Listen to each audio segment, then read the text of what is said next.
We will hear argument first this morning in Case 24-539, Chiles versus Salazar. Mr. Campbell. Thank you, Mr. Chief Justice, and may it please the Court. Colorado forbids counselors like Kaylee Chiles from helping minors pursue state disfavored goals on issues of gender and sexuality.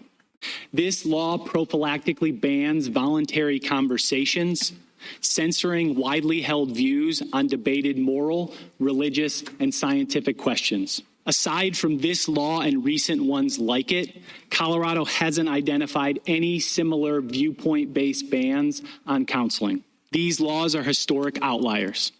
In NIFLA, this court protected professional speech, highlighting the dangers of censoring private conversations between professionals and their clients. And this court rejected by name 2 lower court decisions upholding laws like Colorado's. But the 10th Circuit gutted NIFLA's speech protection. Colorado insists that its law is subject only to rational basis review. Yet that would allow states to silence all kinds of speech in the counseling room, such as disfavored views on divorce or abortion. If heightened scrutiny doesn't apply, states can transform counselors into mouthpieces for the government. Here, Colorado can't satisfy any level of heightened scrutiny. It didn't seriously consider any less restrictive alternatives, and Colorado can't prove harm because it hasn't cited a study focusing on what's at issue here: voluntary speech between a licensed professional and a minor. Nor can Colorado deny that many people have experienced life-changing benefits from the kind of counseling that Ms. Chiles wants to provide. The First Amendment doesn't permit Colorado censorship. I welcome the court's questions. In its introduction of its brief, Colorado says that the only thing that the law prohibits therapists from doing is performing a treatment that seeks the predetermined outcome of changing a minor's sexual orientation or gender identity because the treatment is unsafe and ineffective. 1, is this what Colorado argued below? And 2, is that your reading of the Colorado statute? Colorado took a different position below in its motion to dismiss, specifically footnote 3, and on page 10 of its opposition to the motion for preliminary injunction. It recognized that efforts to change unwanted same-sex behavior or to reduce unwanted same-sex attraction would indeed violate the law, and that's contrary to the position it's taking now. I do think if we look at the plain language of the statute, we will find that what Ms. Chiles alleges in this case falls squarely within it. The statute says that there can be no efforts to change sexual orientation or gender identity, including efforts to change behavior, gender expression, or attraction. On page 207 of the petition appendix, Ms. Chiles alleges in her verified complaint that sometimes she helps clients who want to reduce unwanted same-sex attraction, change unwanted same-sex behavior, and to resolve dysphoria that they're experiencing with their bodies. Counsel, all of that. You are right that fits the definition of the law. But we have been very clear in Susan B. Anthony that there has to be a sufficiently eminent and credible threat of prosecution. We've said merely having a law on the books is not enough. A chilling effect doesn't exist. This is an unusual case because we have basically 6 years of no enforcement of this law, 3 before this lawsuit, 3 since. And we have the entity charged with administering the law saying we're not going to apply it to your kind of therapy. So how does that fit into being an eminent threat of prosecution? Yes, you have an argument. They've disavowed it. How does that give you standing? I don't believe that the state has disavowed enforcement. The state is relying on a misreading of the allegations in this case to say that there's no standing, but they have not disavowed enforcement. If Colorado truly believed that it wouldn't enforce the law and that Ms. Chiles wasn't... So tell me what kind of disavowal you would need to find no standing. Would it be sufficient to say that consent, which is what your complaint claimed, that your therapy is consensual talk therapy, where you would seek to change the behavior of a child only if that's what they want, correct? Am I articulating it correctly? That is certainly an aspect of what No, Ms. Chiles I don't want an alleges. aspect. Define your talk therapy, and then when they get up, they can tell us whether they're disavowing any enforcement of that kind of talk therapy. I would go back to what I referenced before, which is Petition Appendix, page 207. Counselor, please answer my question. I'm trying to answer What is your question. talk therapy, and that you want them to say they will not enforce it against? Ms. Chiles helps clients when their goals are to resolve gender dysphoria by getting comfortable with their body and realigning their identity with their sex. She also helps them if they're experiencing unwanted same-sex attraction, if that's their goal to reduce it, and she helps them deal with issues of unwanted same-sex behavior. That's the kind of counseling that we've alleged in the complaint. And here there's Would a credible... any of that include what's talked about as aversion therapy, which is encouraging them to vomit, encouraging them to go into electric shock treatment, encouraging the typical aversion therapy? No, Ms. Chiles does not do any of that. All she does is speech in her counseling. And so what behavior does that include? Does that include date other people of the opposite sex? No, she does not. That's not the kind of counseling she engages in. She engages in a discussion where her and the clients explore the concepts of identity, So behavior. go back to my last part of my question. If they disavow enforcement of that kind of talk therapy, do you have standing in this case? We still have standing in this case. Over the last few weeks, there have been anonymous complaints filed against my client, and those complaints are now being investigated by the state of Colorado for allegations that she's violating the very law that we're challenging. So we had a credible threat of enforcement before because there's no disavowal. Anyone can file a complaint at any time, which this court recognized bolsters a credible threat of enforcement and SBA list. But now that the state is actively investigating our client for supposedly violating this law. Okay.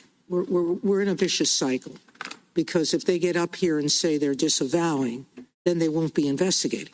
But regardless, if they disavow, it's only based on not only a misreading of the statute, but also a misreading of the allegations in the complaint. As we pointed out in our reply brief, there are often uses of portions of quotes.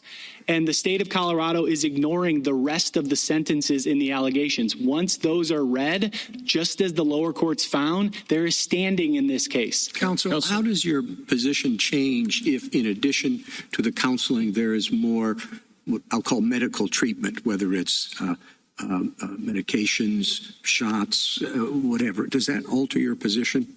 It certainly does alter our position. So as this court talked about in NIFLA, when speech is incidental to regulated conduct, then that changes the analysis. And so if we were in the medical context and there was something like administering drugs, performing procedures, conducting examinations, that would take it outside of the arguments we're making. How about into if it's just bucket. both? In other words, the speech isn't incidental to giving somebody a prescription for medicine.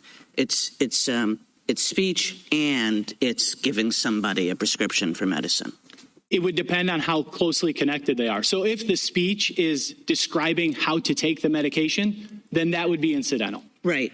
But if the speech is the speech that your client engages in, and in addition, she engages in something that's non-speech, would we look at it separately or would we look at it as a package?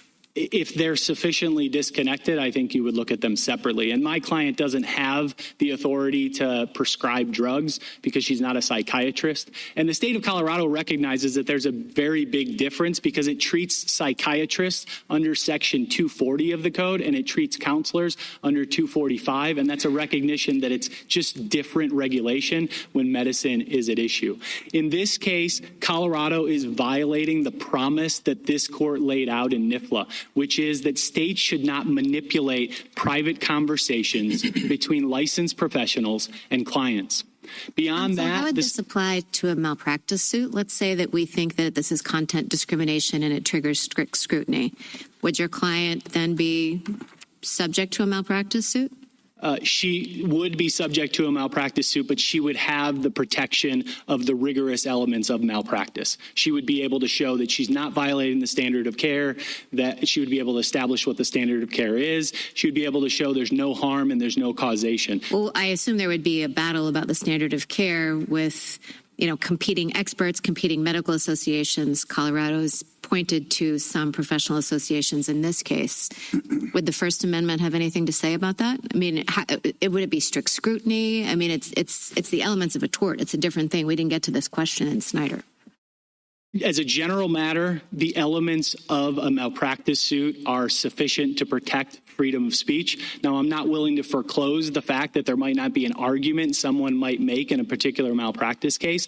But for our purposes, the elements of malpractice are generally sufficient to protect free speech. And in this case, the court doesn't need to resolve whether there might be additional protection, because the way that Colorado is using malpractice is as an analog to what it's doing here. But it's nothing like the law that I wasn't challenging. actually asking about the analog argument. I was just asking it independently. So Can I just I ask took you to say on page 18 of your reply brief that, in fact, a malpractice suit could go forward, and completely separate from the First Amendment, that what you need to prove a malpractice suit provides sufficient protection. Is that a right reading of what you said? It is a right reading, although we said that those elements are generally sufficient. So I don't want to foreclose that in a particular case there might be an argument, but generally speaking, a malpractice action subject to the rigorous elements would be sufficient to protect free speech. Can I get you to address whether or not the provision of therapy and the kind of therapy that your client practices is a medical treatment?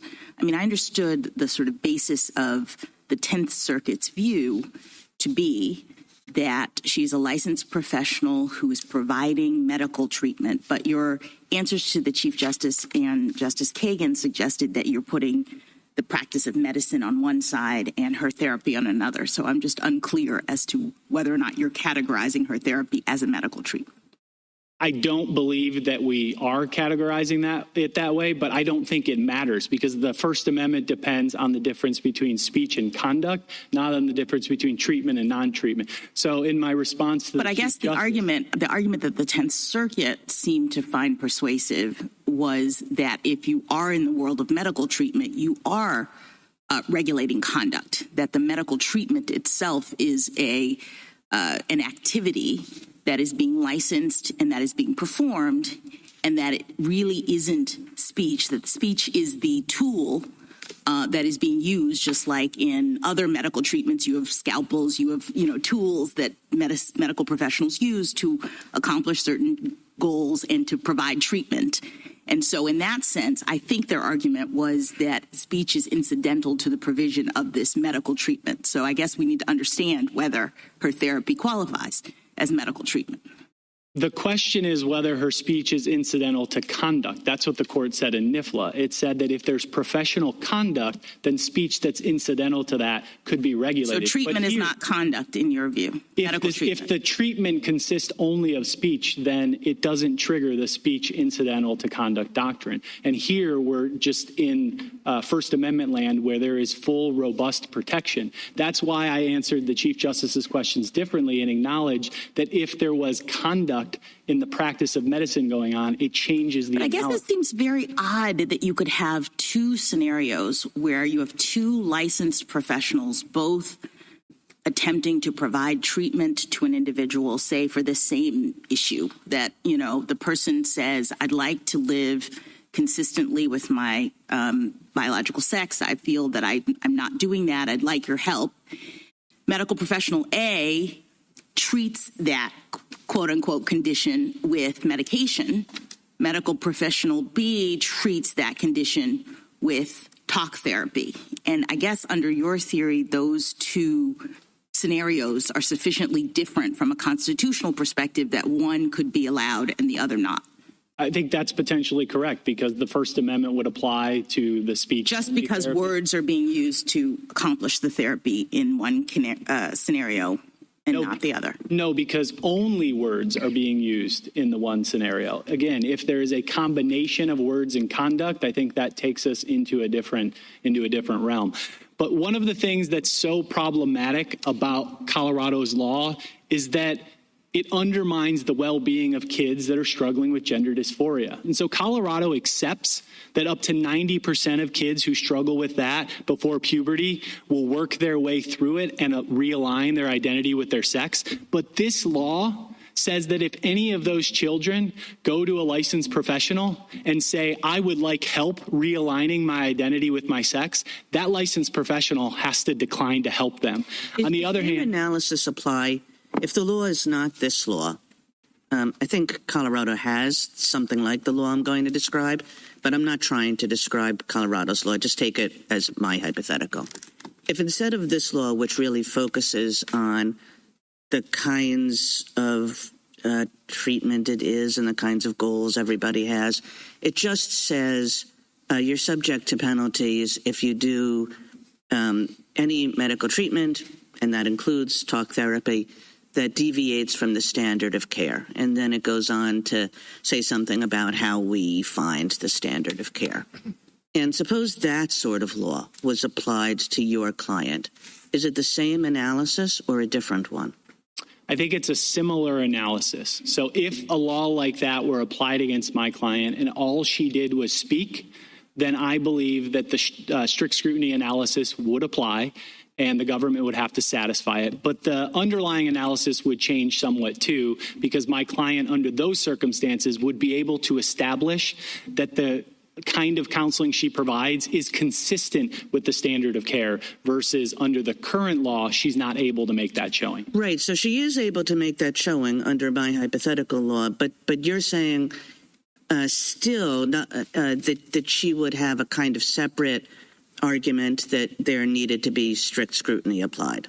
She would. She would be able to argue that, and that would require the other side to show that what she's doing is causing harm, because that ties into what this court's recognized in cases like Brown under strict scrutiny.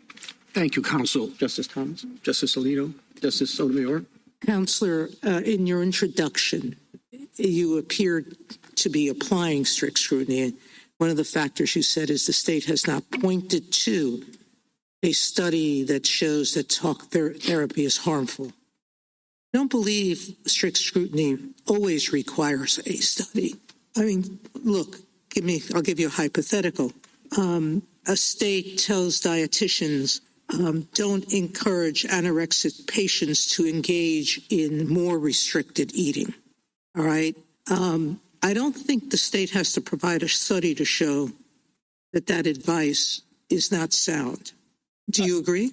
Justice Sotomayor, I think that might be true, but that's because that kind of hypothetical is very different than what we have here.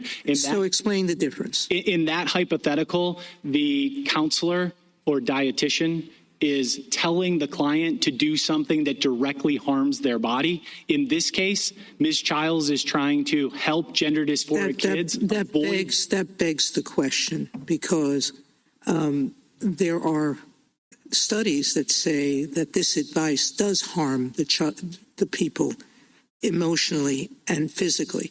But putting that aside, you agree then that you don't always need a study. An absolute statement like that misstates the law.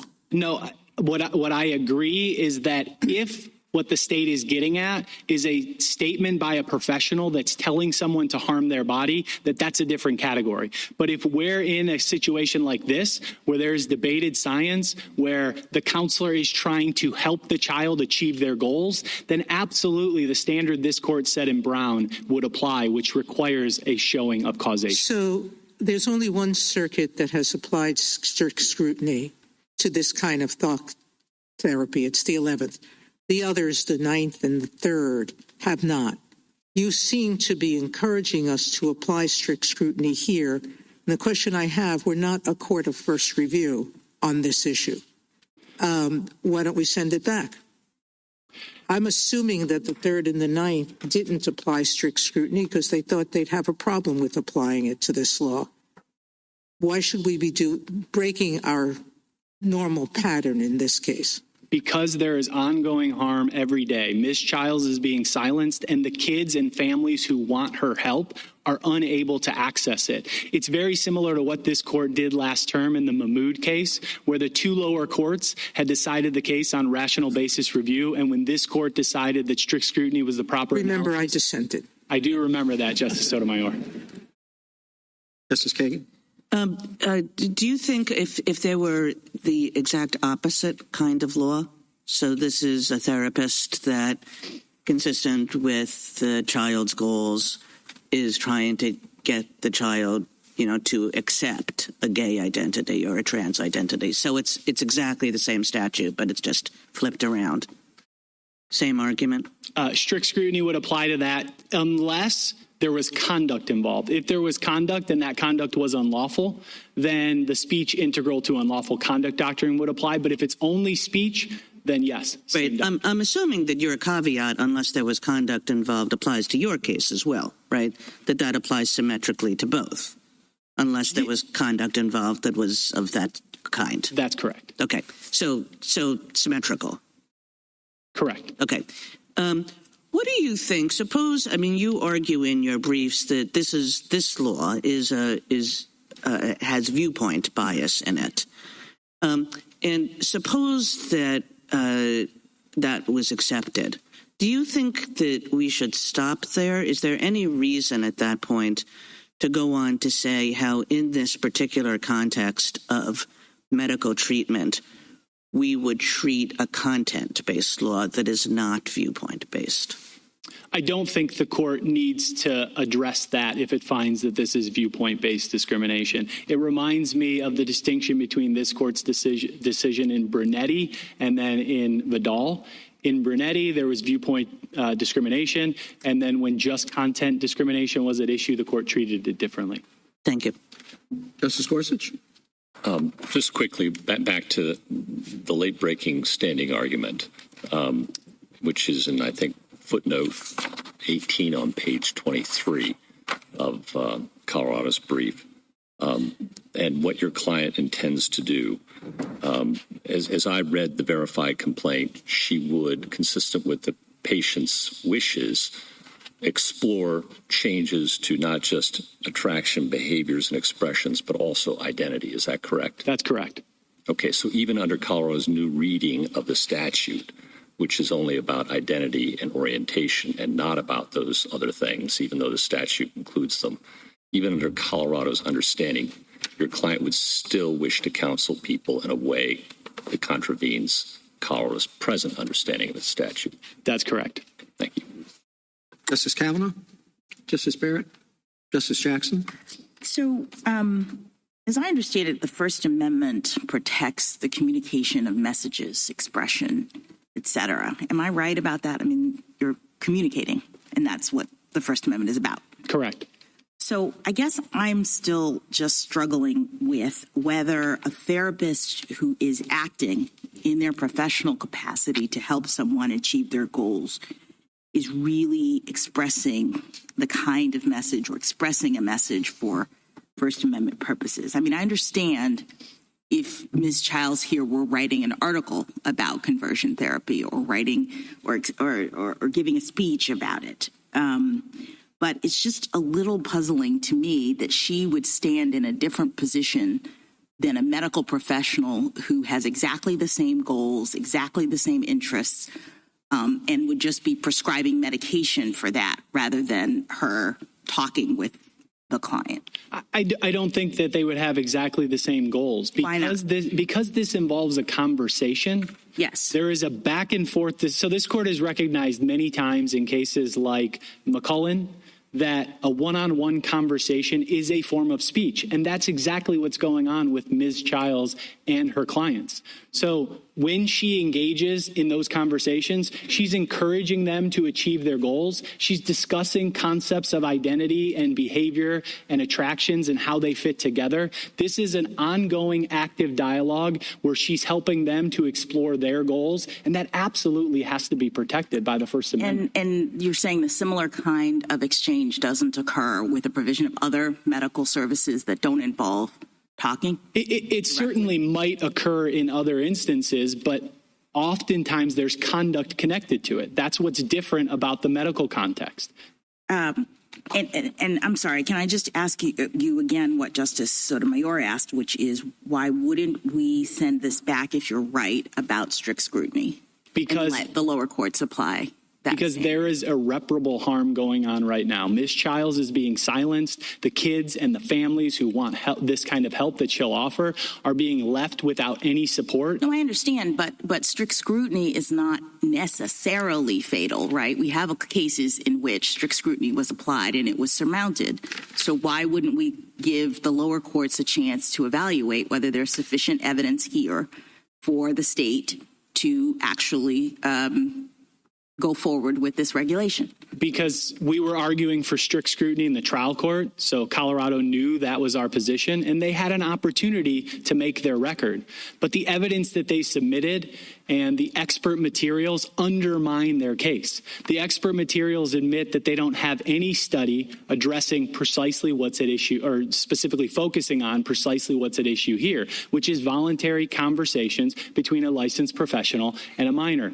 Their expert materials also recognize that they cannot prove harm. We've cataloged all the places in their expert materials on page 22 of our reply brief where they concede that. And lastly, their own expert materials recognize that many people have experienced life-changing benefits from this kind of counseling. Again, the APA's own report talks about how this helps people because they're able to align their life with their religion. They're able to find deeper relationships with God. They're able Doesn't to Colorado have some evidence that conversion therapy more broadly is harmful? I mean, I think there are like 25 states or something who have similar laws. So someone has some evidence related to the harmfulness of this activity, right? Colorado certainly cites studies, but those studies suffer from significant flaws. The main flaw in all of them is that they lump together dissimilar approaches. They treat voluntary conversations the same as shock therapy. Thank you.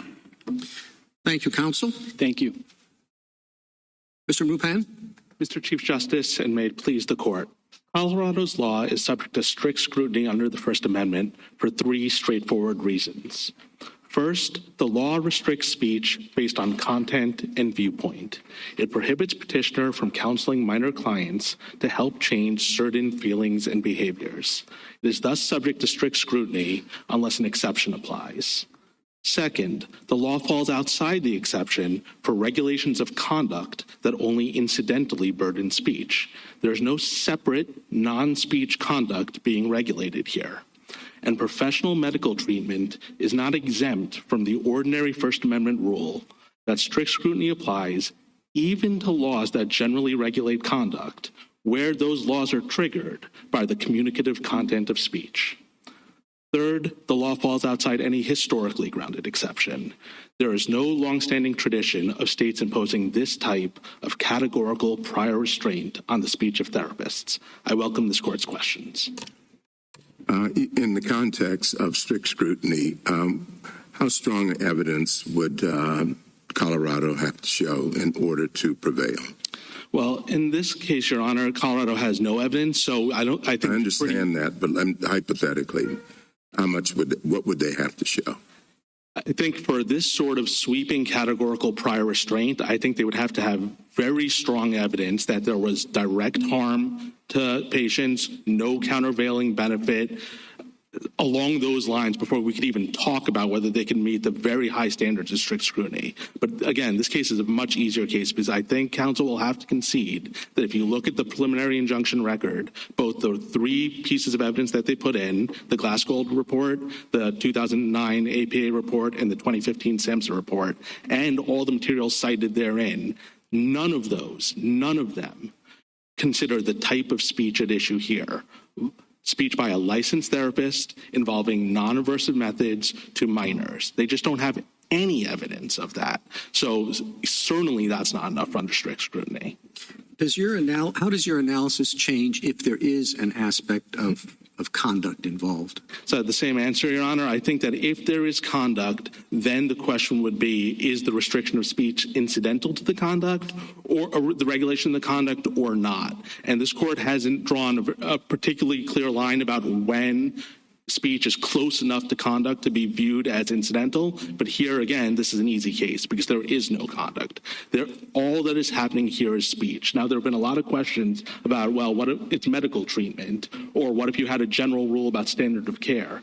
And this court's cases, in cases like Holder and Cohen, make clear that that is still speech. In Cohen, for example, breach of peace was a violation of the law. You could breach the peace in the courthouse in California in a lot of different ways. Right, but neither Cohen nor Holder involved medical treatment, right? No, so that's true, but that's just a label. And this court has also said that labels don't matter in cases like Bunnin. There's nothing conceptually different. Take Holder, for example. In Holder, there was a statute that said, don't materially support terrorists. You can materially support terrorists in lots of different ways. You could give them money, you could give them guns, or, as in Holder, you could give them advice about how to commit their acts. I understand, but when you look at the 10th Circuit's opinion, they talk about how there is a long historical tradition of regulation of medical treatment as a particular thing.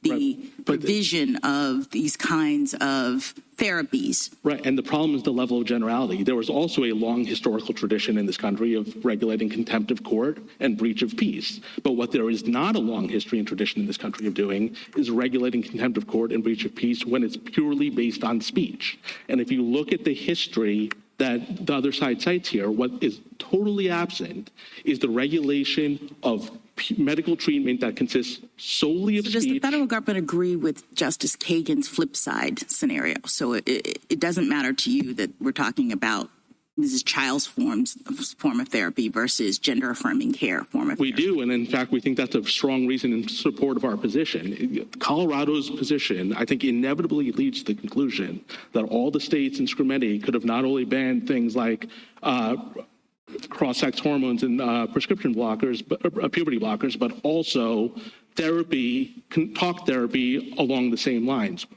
Even starker, in the 1970s, it was the standard of care, professional consensus, that being gay was a mental illness. So on their position, a state in the 1970s could have made it illegal for a therapist in the state to counsel a gay patient that they weren't mentally ill. That just cannot be right under the First Amendment. Can you address Justice Sotomayor's question from before about whether we should apply strict scrutiny, assuming we think it applies here, or remand it to the 10th Circuit to do so? What does the United States want to say about it? So you could remand, but we think, like in Mahmoud, this is a case where we probably fairly appropriate to actually just resolve the case here. Why? And for two reasons. One is there is ongoing irreparable harm to the petitioner because of the restriction of their speech.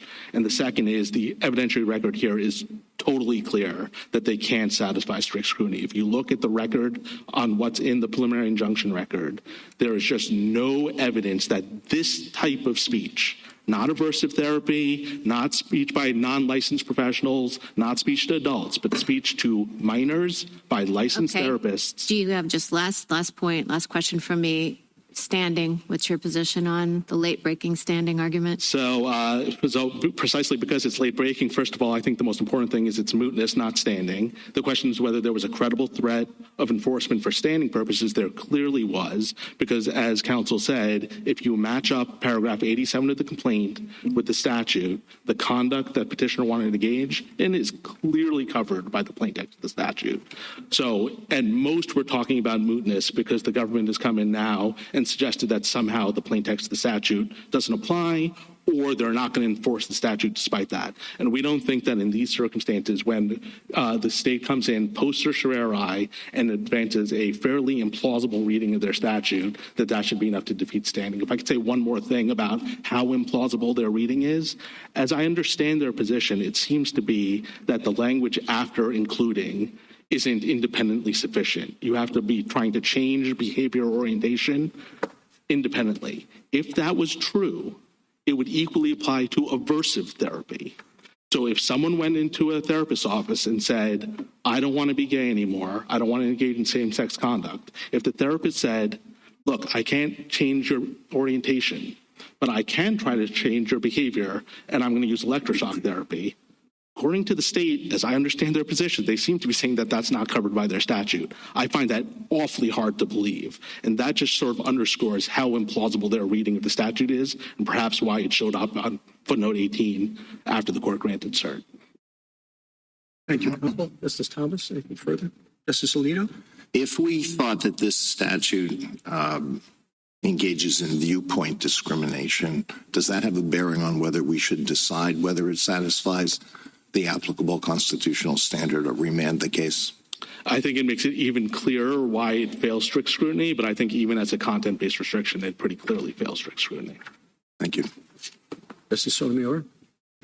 We keep going back to the question of the studies and what's the strongest list tick off.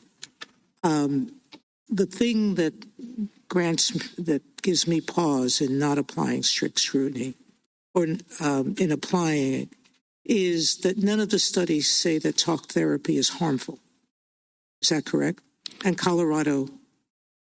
For this type, for talk therapy by a licensed therapist to minors, they don't have any studies that say that that is either harmful or ineffective. And indeed, they often concede that they don't have that. The 2009 APA report expressly acknowledges at pages JA 221 and 256, expressly acknowledges that they don't have evidence of that. And if you look at the Glass-Gold Declaration, which is after 2009, she too doesn't cite anything. If you look at the studies that she cites in her declaration, all of them are conflating either aversive and non-aversive or licensed and non-licensed or minors or adults. They just don't have anything. And this comes up to the court after a PI hearing. And if the strict scrutiny applies, they bore the burden and they just don't have anything. Thank you. Justice Kagan? Mr. Mooppan, you have an evocative example in your brief, which I want to pick up on, which is, let's say there's a school of psychotherapists that think that the best way to deal with suicidal patients is to go dare them to commit suicide. And you basically say, yes, strict scrutiny applies, but don't worry, it could be satisfied in a case like that. And I just want you to run through that and tell me why you think strict scrutiny applies and why you're confident that it could come out the way you think. So I'll say a couple of things about that, Your Honor. So first, we think strict scrutiny applies if the law was structured the way this law is. Yeah, that's what I'm saying. So if it was a categorical prior restraint. So if it was a categorical prior restraint, we think strict scrutiny applies because it's content-based, it's not incidental to any conduct, and there isn't any history or tradition of imposing that sort of prior restraint. So we think you're in strict scrutiny. As to why we think you could satisfy strict scrutiny, because that type of speech has utterly no redeeming value. It might be the type of speech where you don't even need a study because it's so obviously harmful. Yeah. There's no real value. Is that the right analysis? I mean, when I think about Brown, which I found one of the most difficult cases that I've ever encountered on this court, we really did insist, no, you need to have studies. You need to have a kind of scientific showing of causation rather than rely on your intuitions that, of course, this causes harm. And why wouldn't that be true in a case like this? And if it's not true, if you're right, are we basically diluting our strict scrutiny standard in a way that will come back to haunt us elsewhere? So I guess what I would say is this, Your Honor. If you were not confident in your judgment, then you probably should require studies. But if you were confident, and I think on a case like that you probably should be, it would be enough. But what I absolutely agree with is that you should not dilute strict scrutiny. It's important that strict scrutiny retain its rigor where it applies, but it's also important, as this court held in NIFLA, not to create additional exceptions to the general rule that content-based restrictions are subject to strict scrutiny. And if you take a step back, the other side just doesn't have any doctrinal or historical basis for getting this out of strict scrutiny. They can't say it's conduct because there is no conduct. They can't say it's history because there is no relevant history. All of their arguments would blow a massive hole in this court's case law, emphasizing that its treatment is inconsistent with Holder and Cohen, which says that the fact that you could point to some other law that generally regulates conduct isn't enough if the particular speech is what's triggering that content-based restriction. Thank you. Justice Gorsuch? Justice Kagan's hypothetical, could you point to a long history against assisting suicides? You could, but whether there's a long history of speech related to that, especially in a context where the speech, where if suicide wasn't unlawful. There have been convictions for counseling people to commit suicide and encouraging them to do so, and providing and maybe providing a substantial step toward. Those have been all over the books for hundreds of years. It's true. It's a little trickier because I don't want to. I agree with you that that's a potential additional argument the state could make. I wouldn't want to leap to that because it would turn on things like speech versus conduct. Is suicide prohibited? So it's unlawful conduct. No, it's not. But assisting is. Most states. Right, but so then it's a little bit harder to say it's speech incidental to regulated conduct. And even if suicide is illegal, the degree of connection, it's, the incitement question under cases like Brandon. Yeah, it essentially becomes an incitement. Exactly. And that is illegal. Yeah, and I did want to make one other point to Justice Kagan, which is, I think another way of thinking about this, her question was about ex ante categorical prior restraint, but often this sort of speech, I think, always after the quite fact. Easy as an after the fact malpractice. Yeah. But I would like to say a couple of things about malpractice, because I think malpractice presents very different types of questions than this sort of law. For not prior restraint. Yes, for three reasons. So the first reason is often malpractice is incidental to conduct. It's speech that's restricted, tied to some conduct. The second is, as Your Honor just noted, this is a prior restraint, and this court has recognized in a lot of cases like Florida Star and NTU and Madigan that for First Amendment purposes, it's very important the difference between letting someone speak and then adjudicating individually that speech after the fact rather than categorically banning it ex ante. And the third and related point is, as a matter of history and tradition, we have a long history and tradition in this country of malpractice. Now, how that history and tradition cashes out for this type of speech is a tougher question, to be candid. But what is not a tough question is there is no history and tradition for this sort of prior restraint. Thank you. Justice Kavanaugh? Justice Barrett? Justice Jackson? Can I ask you about licensing? You talked a lot about malpractice, but don't states tend to tie licensing requirements to the standard of care? And so if we had a situation like this in which a state licensing board disciplined a doctor for a speech-based practice outside of the standard of care, would that doctor have a First Amendment defense? So there is a long history and tradition in this country of licensing, and even licensing for people who engage in speech. What there isn't a long history and tradition of is, as a condition of that license, imposing a prior restraint on the types of speech they engage in. And we know from NIFLA that the mere fact that there's a license isn't enough to obviate First Amendment review. Obviously, the whole point of NIFLA, it was regulating. But NIFLA was a notice scenario, right? It wasn't for a licensed clinic. No, I understand, but it wasn't connected to the provision of services to particular people. That was part of the analysis. And so I guess what I'm saying is a doctor who's providing services pursuant to a state license, I'm just trying to understand how the First Amendment protects that doctor from providing therapy that is outside the standard of care. Well, because in NIFLA itself, the court made clear that part of the reason it was rejecting a professional speech exception is because it was very worried about the risks of the state interfering with the doctor-patient discourse. And it gave us an example how in certain authoritarian governments, they do things like tell doctors you can't tell patients about birth control. Yeah. Those people are all licensed. And so if there was some sort of argument that because you're licensed, all of a sudden the state could tell you what to say and what not to say to your patients, those very harms, the precise harms that NIFLA pointed to, could happen. Can I ask you just one final question, just sort of from a very broad perspective? I'm wondering why this regulation at issue here isn't really just the functional equivalent of scrimetti.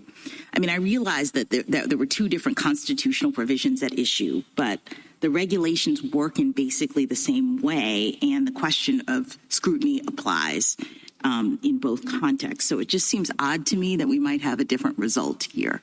Well, scrimetti was a law that regulated on the basis of age and medical treatment. No, but here's what I mean, right? In scrimetti, we had a state that wanted to prohibit certain medical treatment, gender-affirming care, being given to minors in the form of medication.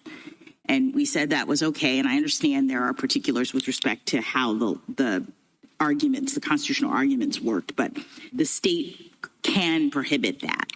Here we have a state that wants to prohibit gender-related medical treatment in the form of talk therapy, but we now have the First Amendment that is inhibiting the state's ability to do that. And I'm just, from a very, very broad perspective, concerned about making sure that we have equivalence with respect to these things? Well, from a very broad perspective, there shouldn't be equivalence because obviously we have a First Amendment. So when you because have talk therapy, the speech is what is at the core for you. It's not necessarily the state's interest in protecting minors from what it believes to be certain harmful treatments. Just like in Holder, the state had a very compelling interest in stopping material support of terrorism. Right. But when you stop terrorism through speech versus from conduct, the analysis is Got it.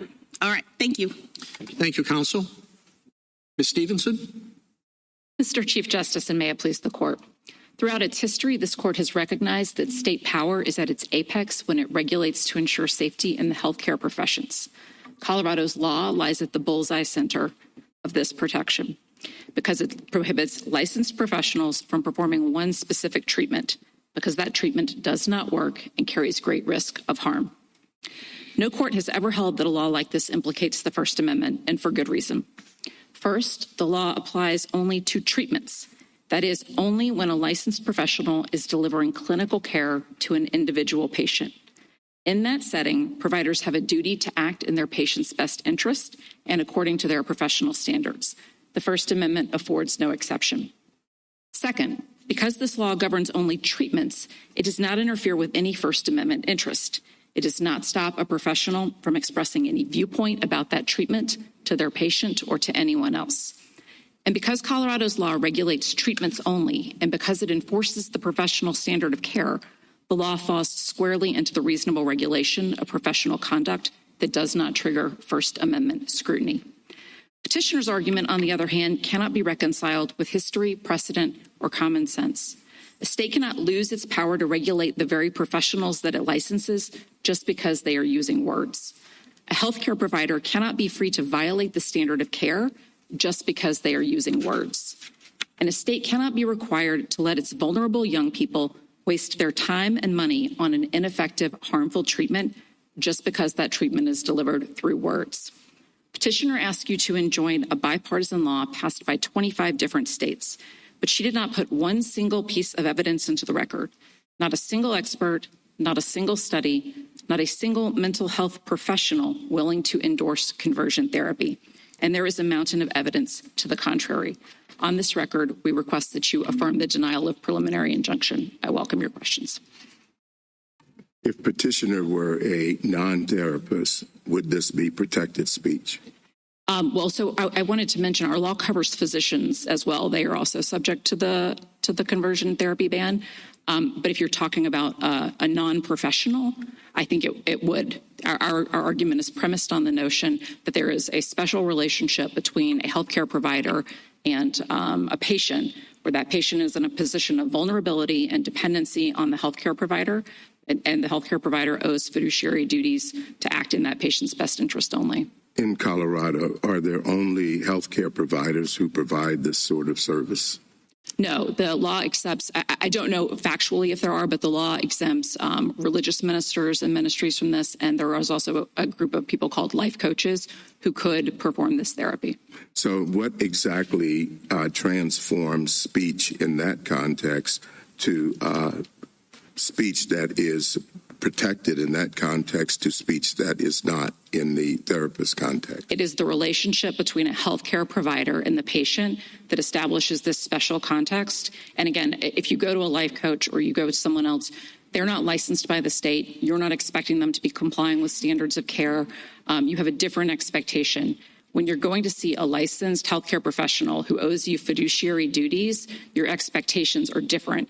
You're expecting information that is complying with the standard of care, and not expecting the practitioner to just be exercising their right to say whatever they want to say. And that's just materially different, and it's always been treated so. So what if someone who happened to be devoutly religious and actually relied more on the minister than the therapist?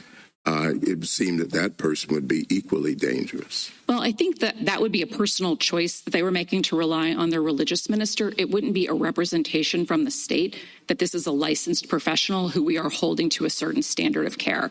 And so the expectation, at least vis-a-vis the state license, would matter a lot. And in addition, the religious minister, just as a legal matter, doesn't owe fiduciary duties in the same way that a healthcare practitioner does. Counsel, you said, just because they're using words, But our cases separate those out. Holder, NIFLA, in other words, just because they're engaged in conduct doesn't mean that their words aren't protected. So, Chief Justice, our case is absolutely premised on the notion that communications that are happening in the very specific context of treatment, which I will call a licensed professional delivering clinical care to an individual patient, where they are subject to fiduciary duties and subject to malpractice, that is fundamentally different, a fundamentally different regulation than a regulation of people out in the world going about their business, like at issue in Holder, where you have generally applicable statutes that apply to everyone. This is just a fundamentally different relationship. It has always been treated like that. In NIFLA, the court talked about the fact that longstanding torts for malpractice did not implicate heightened First Amendment scrutiny, and I think that analysis is exactly the same here. Malpractice, you're dealing with that same individualized relationship, and this is the exact same context. Ms. Stevenson, I want to ask you what Justice Kagan called the mirror image question, and Mr. Mooppan and Judge Hartz's example about homosexuality in the 1970s was professionally considered to be a mental health disorder. What if a state back then might have passed a law prohibiting talk therapy that affirmed homosexuality? Would that be subject to rational basis review on your theory? So, Your Honor, what our theory depends on is that there is a treatment being provided that's being regulated, and that the regulation is consistent with the standard of care. Let's check both of those boxes in our hypothetical. Then yes, and I want to return to Justice Jackson's point because yes, they could regulate. The state could forbid a regulated licensed professional from affirming homosexuality if that were consistent with the then prevailing standard of care. That's right. And so likewise, if the prevailing standard of care were to change or to solidify that this sort of talk therapy is beneficial to minors or at least not harmful to minors, then a state could pass a mirror image statute to Colorado's that prohibits any attempt to affirm changes of gender identity or sexual orientation, and that would be subject to mere rational basis review on your theory. That's right, Your Honor. And just to illustrate, it's not the fact that there are words involved doesn't make a difference. So states, like we recognized in Scrimeti, have the power to regulate even in the face of medical uncertainty. The laws or the standard of care could change there, and the legislature can act to change that. And so even in cases where medical uncertainty exists, you think that the state could pass such a law prohibiting ex ante speech that would affirm gender identity changes or sexual orientation changes or homosexuality? I don't think you have to reach that question in this case because I'm asking about the logic of your argument. And I think you just said states can regulate even in the absence of medical consensus in this fashion. Is that right? Where there are no words involved and no First Amendment issue raised. And I'm asking, we're talking about speech and we're talking about therapy, talk therapy. That's what I want to get at. And I think you're saying that if there's medical consensus, states surely could pass mirror image laws. And I think you're saying, but I want to make sure, that even in cases where there's medical uncertainty, the state could so regulate. You could reach a holding in this case that said, yes, treatment is treatment, and this can be, it doesn't matter whether it's consistent with the standard of care or not. We would urge you to reach a narrower holding in this case. I understand that, but I'm asking you to answer my question. Could a state, when there's medical uncertainty, and we normally provide, this court has many times said, when there's medical uncertainty, we defer to state judgments. And I think you're saying that yes, I think the logic of your position has to be yes. And I'll let you go as soon as you give me an answer up or down on the state of medical uncertainty and whether they could pass mirror image laws. I think it's less clear that that fits into the historical tradition identified in NIFLA that calls specifically out malpractice, which is an enforcement of the standard of care. And while that question could come up in another day here, where we meet the standard of care, we don't think Counsel, we need to reach it's pretty important, though, to think about how this would apply to cases down the road. So let me describe medical uncertainty as competing medical views. And let's say that you have some medical experts that think gender-affirming care is dangerous to children, and some that say that this kind of conversion talk therapy is dangerous. Can a state pick a side? So it's not, I want to be very clear, it's not that the medical community says, we just don't know. It's that there are competing strands. And some states, like say Tennessee, which was the state at issue in Scrimeti, pick one side, Colorado picks another side. Your position is that rational basis applies? Our position in this case is that the standard of care is important. It's important because that's been the But like Justice Gorsuch said, just answer that question. No, our view is that would not be the right rule here. One, because that's not consistent with the history and tradition identified in NIFLA. And two, because the reason why that history is important and the reason why the standard of care is important is because it's a confirmation that the state is not actually trying to shut down. Okay, I'm not understanding why the standard of care. Maybe I'm not following you. Are you saying that the standard of care? Why do you think the standard of care question isn't relevant there? Because wouldn't that be a situation in which Colorado is essentially saying that the standard of care, that we're essentially looking at expert evidence and saying that we think this is what's appropriate, that we shouldn't have this kind of talk therapy, and Tennessee's choosing a different one as a matter of its state law? Or am I not understanding that correctly? What I'm saying is where there is a First Amendment issue raised and the state can show we're regulating a treatment and we're regulating consistent with the standard of care, there is a confirmation, a security that the court can have that there is no other motive going on to suppress viewpoints or expression. And that's what's consistent with. So Colorado's law would trigger rational basis, but Tennessee's hypothetical law would be strict scrutiny. If it were against the standard of care. So there's no mirror image. Counsel, can you define standard of care to help us? Is the standard of care a medical consensus about what should happen in the situation? It's the same standard of care that would apply in a malpractice case. Yes, that is how. So it's not a situation in which you have competing doctors and there isn't a consensus on what is supposed to happen. Correct. No, so but I think you could have that. In my hypothetical, I'm saying that there might be a dispute in the medical community, is my hypothetical, where you have some experts saying that this should be the standard of care and others saying something different. That was the hypothetical. Well, the question would be, is the regulation enforcing the existing standard of care? And you're describing a situation where it sounds like there would be many viable options under a standard of care. Yeah. Right. And so in that instance, I think that would raise more significant questions if there were actual multiple procedures, treatments available that all met the standard of care. And again, this is just a question that would be resolved exactly the same as it would be in a malpractice case where you could have competing experts as well, and we'll decide, is this thing inside or outside the standard of care? If Petitioner could put on an expert to show conversion therapy is inside the standard of care, then I think we wouldn't be here. That would be a different standard to apply to our law. I have a question about how you're distinguishing Holder.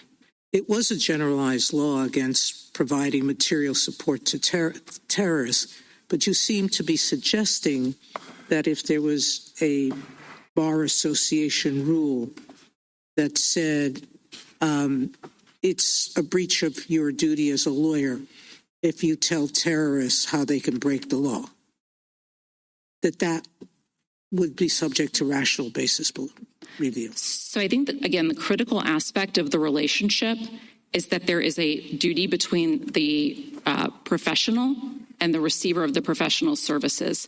And it sounds like in the law that you're describing, Justice Sotomayor, there would be, the law is passed for some other interest than to protect the client in that case. And I think that's materially different.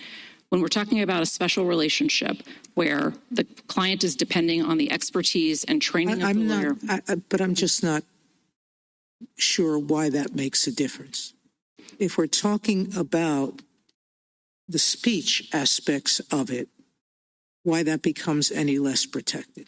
It's because that's how we've always treated speech between, especially in the healthcare context, between providers and patients. This has been an area that has been heavily regulated from the beginning of our country, and no one has ever suggested that a doctor has a First Amendment defense to say the wrong advice to their patient. And just to give an example on this speech conduct distinction, if I went to my doctor and had high cholesterol she could tell me a number of things. She could say, come back next year. She could say, eat less red meat. She could say, I'm going to prescribe you a statin. Or she could say, you need an arterial stent. And whichever way she violated the standard of care and making a wrong judgment there could be equally harmful to me. And so I don't see how you can parse out whether there is conduct involved in terms of when you're talking about professional services delivered in a fiduciary relationship where the client or the patient is expecting accurate information and information delivered to benefit their health.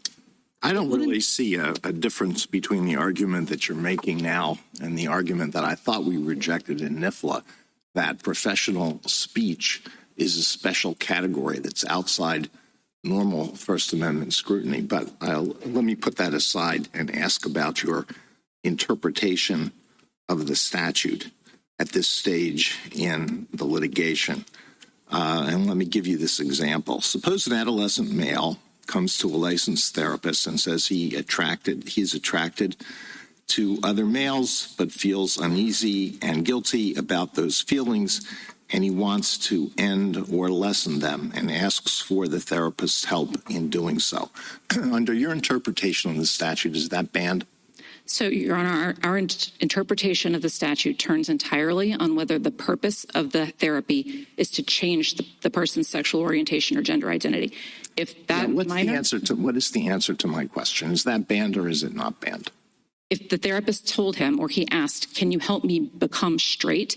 The answer would be it would be banned. If it was, can you help me cope with my feelings as to how I am and how I want to live my life? That's permitted. And all of that comes. Why doesn't the situation that I've just described fall squarely within the terms of the statute, which says that conversion therapy includes, quote, efforts to eliminate or reduce sexual or romantic attraction or feelings toward individuals of the same sex? If those things are undertaken with the purpose of changing orientation or identity, then they violate the statute. That's not what your statute says.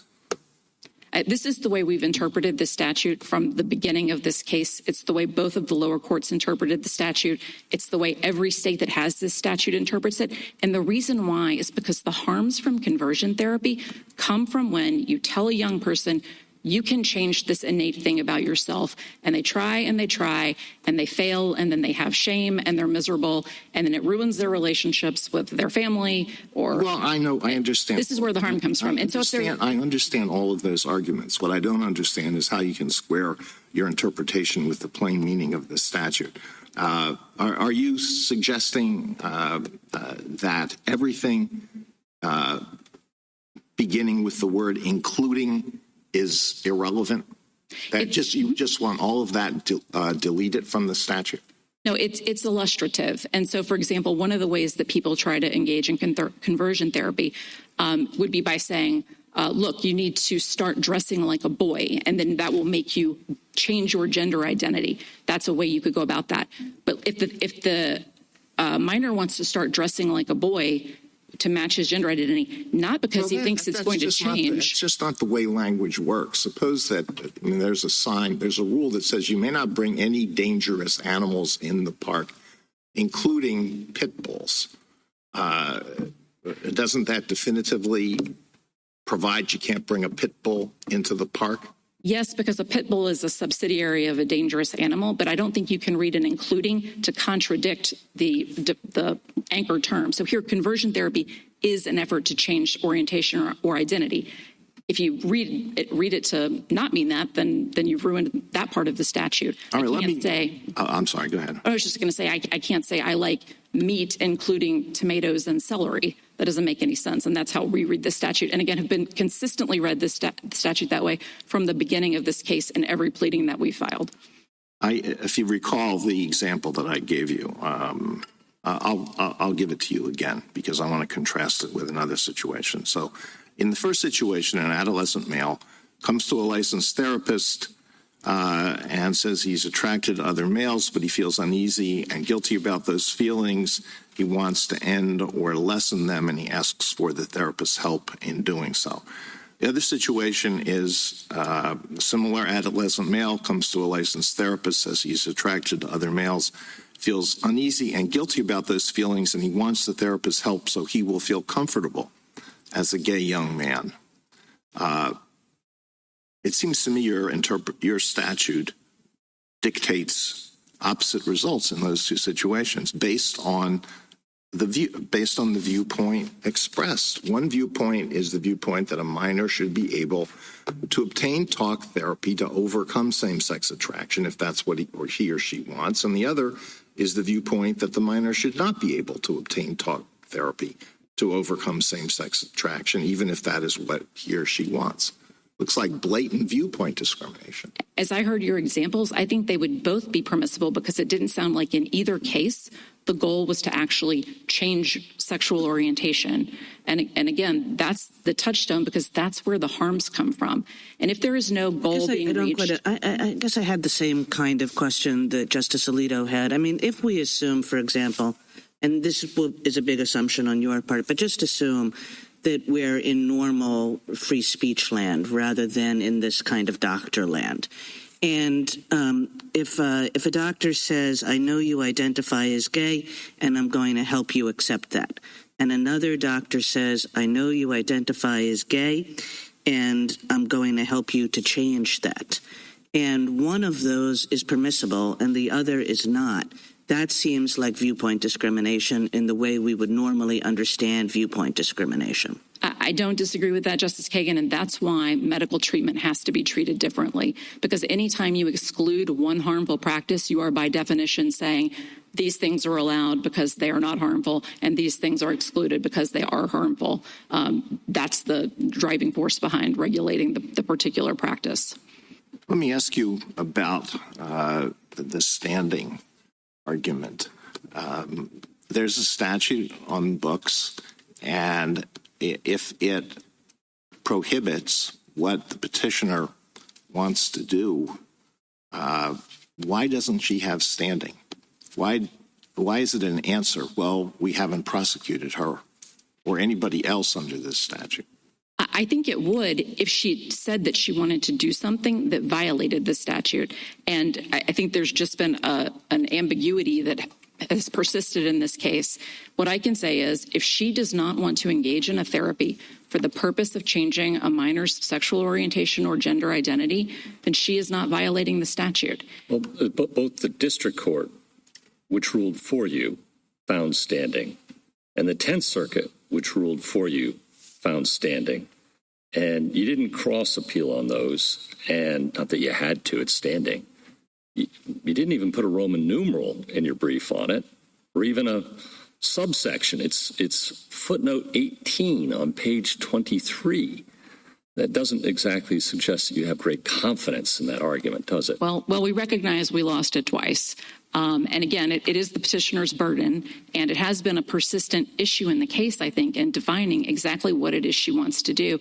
And to come back to this conduct But point, if she does, consistent with a patient's, if I'm reading the verified complaint, if I understand that to mean, paragraphs 86, 87, that she wishes to help clients who voluntarily come and with the desire to change their behaviors, expressions, attractions, and identity, then that would give her standing, wouldn't it? identity, yes. Only identity. The others not. The others not because of your peculiar reading of the statute, but identity would. That would give her standing. The change in sexual orientation or identity is the key to... And that would give her standing. That would. Okay. Because you're not disavowing that. No. Okay. So that settles the standing question. Thank you, Counsel. Justice Thomas, anything further? You rely on the history of regulating the medical profession quite a bit. What's the history of regulating therapists? When did that begin? Right. So I would say mental health and healthcare delivered through words both were in full force at the founding of this country. At the time, that was done by people you might call physicians, and all of their practice was pretty much carried out through words and giving advice. As time went on and specialties developed further, and the mental health profession sort of came into existence, those same standards applied and governed psychologists and therapists. And then I would say the licensing of counselors as other professionals in the mental health field was sort of the second half of the 1900s. With respect to this type of regulation that is a prior restraint on speech, what was the first example of that? So, Justice Thomas, I want to push back on the notion that this is a prior restraint on speech. There's no enforcement of this law unless somebody files a complaint with Petitioner's licensing board and she has an adjudicatory hearing and an opportunity for judicial review and all those things. So it's like many other statutes in that way. It simply calls out a specific practice that violates the standard of care. And those types of statutes have been around for a very long time. They were in the late 1800s. Those types of statutes governed medical professionals and then have been added over time as the mental health profession has developed and govern mental health professionals in every state. Justice Alito? Your argument depends very heavily on the standard of care, which I take it is defined by a medical consensus. Is that correct? That's correct. Have there been occasions? I mean, the medical consensus is usually very reasonable and it's very important. But have there been times when the medical consensus has been politicized, has been taken over by ideology? We have no facts about that in this case, but I wouldn't disagree that that's possible. And I think it's a really... Isn't it a fact that it's happened in the past? I think 3 generations of idiots are enough? I think that's certainly a concern. And if there were evidence of that in the record as to whether or not there were a standard of care that wasn't really based on patient safety, that would be highly relevant evidence. Well, isn't that a reason to apply First Amendment scrutiny when what is being regulated is pure speech and not just saying medical standard of care or medical consensus? That's the end of the day. Rational basis review, anything goes. No, Your Honor, because again, when we're talking about words used to deliver medical treatment, those issues are the same whether you're talking about words being used or whether you're talking about medical practices that don't involve words. Those issues are the exact same. And there is nothing about this statute, for example, that stops anyone from sharing any opinion about conversion therapy or about how the consensus on that was reached. And again, in this case, there is just no evidence of any motive by either the Colorado legislature or any medical association to reach this conclusion on anything based on anything other than protection of minors and a decades-long record of research. Was there a time when many medical professionals thought that certain people should not be permitted to procreate because they had low IQs? I don't know that, but I will accept the premise. I mean, was there a time when there were many medical professionals who thought that every child born with Down syndrome should be immediately put in an institution? I don't know that, Your Honor. Thank you. Justice Sotomayor? Justice Kagan? I could go back to your example about having high cholesterol and all the various things that a doctor could say. And I don't think like anybody wants to remove doctors from,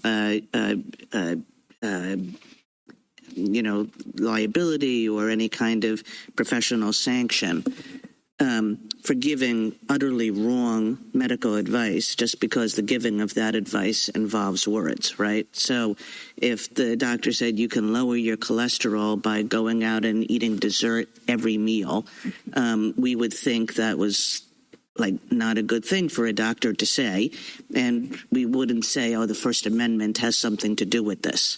But I guess I have this feeling that that's a different kind of case, that is a case where the speech is incidental to whatever conduct it is that the doctor is offering.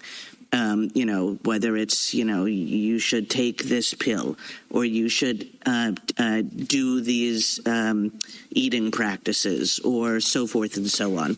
And are you saying that there's no distinction between what we're dealing with here and the range of things that a doctor can tell you in her office about what kind of care is appropriate for any particular condition? I don't think there's any distinction, because just like in the medical field, counseling is an evidence-based practice that Petitioner trained for thousands of hours to be qualified to do. And her advice and counseling therapies, through her words, can be extremely harmful. And so there is no difference between that and the medical context. And I wanted to come back to the first part of your question about calling out a specific practice that violates the standard of care. This is a thing that legislatures do not irregularly. When you have a practice that, although it's ineffective or although it's harmful, it persists anyway. So, for example, in Colorado, there's a specific provision that says it's unprofessional conduct for medical doctors to prescribe anabolic steroids for sports performance. Now, normally something like that might die out, but you can understand why there are cultural pressures that make this continue to be interesting to people, even when they know there's harm. And this has been the problem with conversion therapy. Although every theory that it's relied on has been debunked and debunked and debunked, people continue to seek it and to want it and to believe that they can make this change. And I think that's understandable. It's a challenge to find out that you're a gay or transgender person. And then finally, to the issue of regulating a specific practice, we cited you a couple of cases about this false memory recovery. So there was a practice going on with psychotherapists in the 1990s where they were using a therapy that was causing children to come up with false memories of sexual abuse. And there were several malpractice cases about it. That therapy died out on its own. But if it hadn't, and therapists had continued to do it, and again, it was done only with words, surely a state could step in and say, that's unprofessional conduct. And that's exactly what Colorado and 25 other states have done here. Thank you. Justice Gorsuch, Justice Kavanaugh, Justice Barrett. What is your best evidence on this record, thinking about the application of strict scrutiny, that this kind of talk therapy by licensed therapists to minors causes harm? Sure. I would direct you, Your Honor, to JA 64 through 74.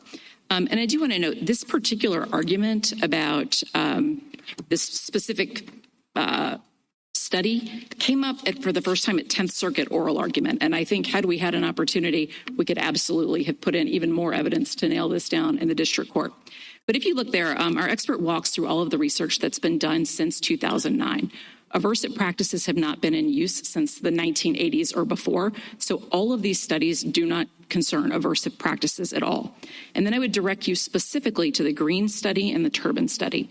The Green study looked at 34,000 13 to 25-year-olds who had gone through conversion therapy, and after controlling for other factors, found there was a 2 times rate of attempted suicides among that group. And in the Turbin study, Dr. Turbin looked at 27,000 participants. This was specifically on gender identity change efforts, including people who had received those efforts at under the age of 10. He looked specifically at childhood exposure and found association with adverse mental health outcomes in adulthood, including suicide ideation and attempts. This question about whether it's voluntary or not, that's just not an issue that had ever been raised to focus on. And especially with children under 10, I don't even know how you would assess that. I would also direct you to Dr. Turbin's Amicus brief, though, where he further describes the techniques that he used in his study to show how much they would align with, I think, what Petitioner would imagine that she would want to try to do. And then you have to put it in the context of people have been trying to do conversion therapy for 100 years with no record of success. There is no study, despite the fact that people tried to advance this practice, that has ever shown that it has any chance of being efficacious. And again, the harm from it comes not from the aversive practice. It comes from telling someone there's something innate about yourself you can change, and then you spend all kinds of time and effort trying to do that, and you fail. But you bore the burden. She didn't have to show that it was efficacious, right? You had to show that it caused harm. Right. But in light of 100 years of studies that all point in the same direction with no efficaciousness and evidence of significant risk of harm, we think we amply carried that burden. Tell me more. You said that in the 10th Circuit, you wished, because if you had been back before the district court, you could have introduced more evidence. Did you not? It was a PI hearing. Why didn't you have enough the opportunity to introduce all the evidence you wanted to. There was no hearing. We filed a response in response to Petitioner's brief where she had no evidence. We put in, 60-page expert declaration covering all of this, and including not just the studies, but the fact that all of the theories underlying conversion therapy have been debunked. Initially it was homosexuality is a pathology that we need to treat. That's been debunked. Then it was homosexuality is caused by trauma. That's been debunked. Then it was homosexuality is caused by a relationship you have with your parents. That's been debunked. So, just on the very specific evidentiary question, are you representing then that if this went back, you want the opportunity to have a hearing to put in different evidence that it causes harm? I think if there's some argument that we need to show that these studies were done on people who engaged in voluntary therapy, I think you could potentially go to the study authors and get that.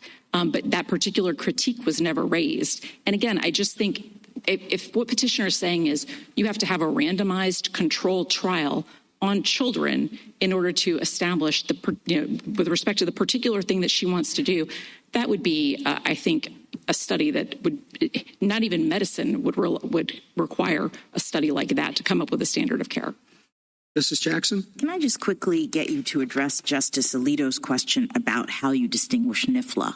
You have definitely focused very clearly on the special relationship, the professional context, and the fact that this is medical care being provided in a counseling relationship.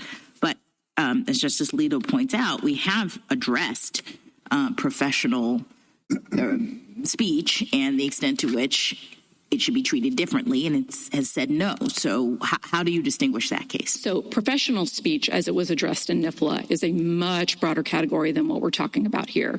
It would include things professionals are saying in any professional capacity. We are focused on the very narrow context where a healthcare provider is delivering healthcare to a patient. They are under fiduciary duties to act in that patient's best interest, and they are subject to malpractice liability, and that is just a different category. So you're saying that this is a very narrow carve out, no matter what we sort of said otherwise with respect to professional, that you'd be advocating for a very narrow rule here.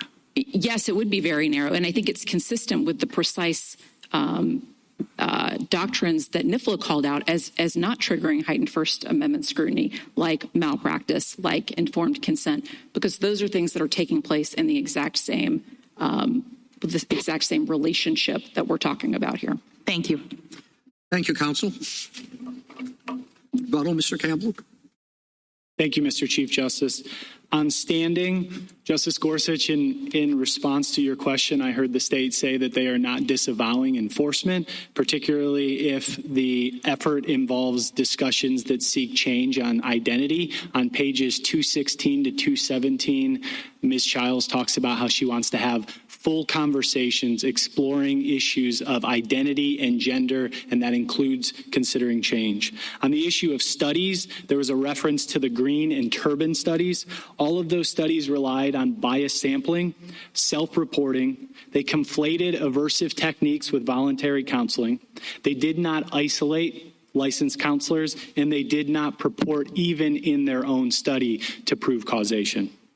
Beyond that, Justice Thomas, in response to one of your questions, the state conceded that it would be speech if it was a life coach, but it's for some reason not protected speech if it is a professional. That is an attempt to revive the professional speech doctrine that this court rejected in NIFLA. This law's viewpoint discrimination is even worse than we've heard so far this morning, because the state of Colorado would allow a 12-year-old without their parents' consent to enter into counseling that would go the opposite way on these issues of gender identity and sexual orientation.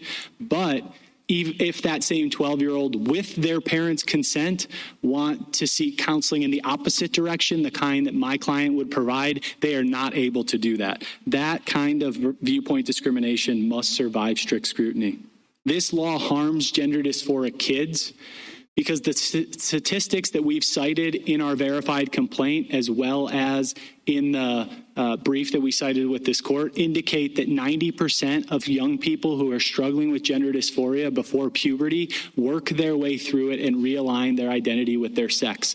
But if one of those children go to a counselor and they specifically say, that is the help I want, realigning my identity with their sex, they cannot receive that help from someone like my client. Moreover, if they're continuing down the path of transition, then unfortunately, they get locked into that path, and eventually it leads over 90% of the time, once they start down the path of social transition, it will lead to the route of medicalized transition, which the CAS report tells us comes with a lot of harm and devastation. And lastly, there should be no remand in this case for all of the reasons that I just explained. In addition to that, I heard Ms. Stevenson say that they were aware below that we were arguing for strict scrutiny and that they had an opportunity to put studies in. So all remand would do in this case is continue to prolong the ongoing harm that's happening not only to my client, but more importantly, the kids who are struggling with gender dysphoria. Thank you, counsel. The case is submitted.